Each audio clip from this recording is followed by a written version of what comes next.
Aladagat ang binabagtas ng mga sasakyan na yan sa Florida, sa Amerika. Sa lakas kasi ng alon, umabot yon sa tulay.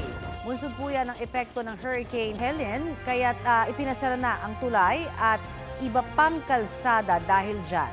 Nagpabaha na rin po ito sa iba't ibang bahagi ng Florida. Itinaas na ngayon ang bagyong bilang Category 4 hurricane o may lakas ng hangin na 209 kilometers per hour. Batay sa National Weather Service ng Amerika, kayang magdulot ang Category 4 ng bagyo ng malalang pinsala kahit sa mga gusaling maayos ang pundasyon at pagkakagawa.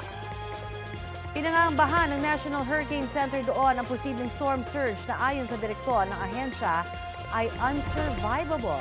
Pinag-iingat naman ng Embahada ng Pilipinas ang ating mga kababayan doon na posibleng maapektuhan ng hurricane. Patuloy raw nilang minomonitor ang sitwasyon at nakikipag-ugnayan sa Konsulado ng Pilipinas sa Florida.